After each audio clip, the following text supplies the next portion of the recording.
সম্পদ ভালো নসিব হওয়ার লক্ষণ নয়, আমল করার তৌফিক মিলে যাওয়াই হলো ভালো নসিবের আলামত। মাল ও দৌলত আল্লাহ তাআলা ফেরাউনকেও দিয়েছেন, কারুনকেও দিয়েছেন, হামানকেও দিয়েছেন। আজকাল আমরা কিছু সম্পদ পেলে এতটাই খুশি হই যে নিজেকে বড়ই সৌভাগ্যবান মনে করতে থাকি।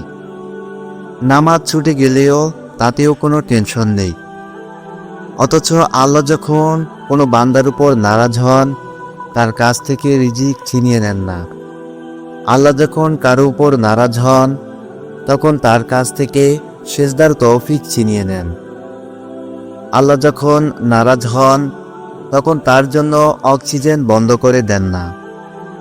আল্লাহ যখন নারাজ হন, তখন তার জন্য সূর্যের কিরণ বন্ধ করে দেন না। আল্লাহ যখন কারো উপর নারাজ হন, তাকে হেদায়েতের নিয়ামত থেকে বঞ্চিত করে। আল্লাহ যখন কারো উপর নারাজ হন, তার মনের শান্তি কেড়ে নেন। আল্লাহ যখন কারো উপর নারাজ হন, তখন আল্লাহর ভয়ভীতি তার অন্তর থেকে ছিনিয়ে নেন। মানুষ মনে করে আমি নামাজ পড়ব না। আসলে আল্লাহ আপনাকে তার ঘরে যাওয়ার তৌফিক ছিনিয়ে নিয়ে জানান দিচ্ছেন তিনি আপনার উপর নারাজ। সামান্য একজন মেম্বার, চেয়ারম্যান বা মন্ত্রী ডাকলে আপনি গর্ব করে সকলকে বলেন আমাকে মন্ত্রী ডেকেছে। আর 5 ওয়াক্তে মসজিদের মিনার থেকে মহান অধিপতি রবের পক্ষ থেকে আহ্বান আসে, আর সেটাকে আপনি যদি যেতে না পারেন, তাহলে বুঝে নিন আপনার মতো হতভাগাকে মহান রব ডাকেননি, তিনি ডেকেছেন তার প্রিয় বান্দাদেরকে। অনেকে বলে আমি নামাজ পড়ব না। আপনি কে নামাজ পড়ার?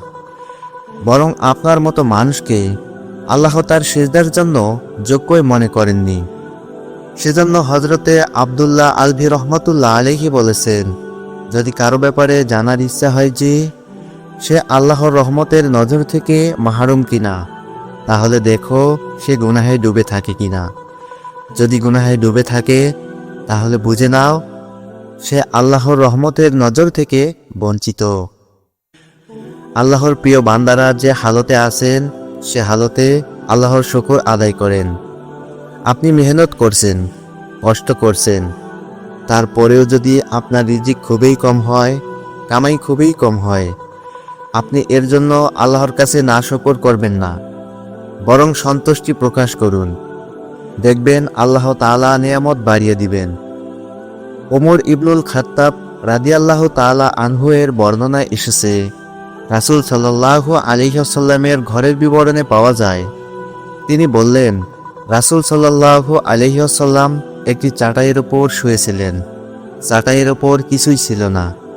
তার মাথার নিচে ছিল খেজুরের ছাল ভর্তি চামড়ার বালিশ। আমি তার শরীরে চাটাইয়ের দাগ দেখে কেঁদে ফেললাম। তিনি বললেন, কাঁদছো কেন? আমি বললাম, হে আল্লাহর রাসূল, কায়সার ও কিসরা ভোগ বিলাসে মত্ত, অথচ আপনি আল্লাহর রাসূল। তিনি বললেন, তুমি কি এতে সন্তুষ্ট নাও যে তাদের জন্য পার্থিব জীবন ও আমাদের জন্য পরকাল? সহিহ বুখারী, হাদিস নাম্বার 4913। সেজন্য বুদ্ধিমান সে যে দুনিয়ার জিন্দিগির জন্য পাগল হয় না। সে বুঝতে পারে দুনিয়ার জিন্দিগি হলো ক্ষণস্থায়ী, আর এই ক্ষণস্থায়ী জিন্দিগির কষ্ট সহ্য করে যদি আমরা আখিরাতের জন্য শস্য বপন করতে পারি, তাহলে চিরস্থায়ী জিন্দিগি সুখের হবে, আরামদায়ক হবে। আল্লাহ তাআলা আমাদের সবাইকে দুনিয়াতে বেশি বেশি নেক আমল করার তৌফিক দান করুন। আমিন।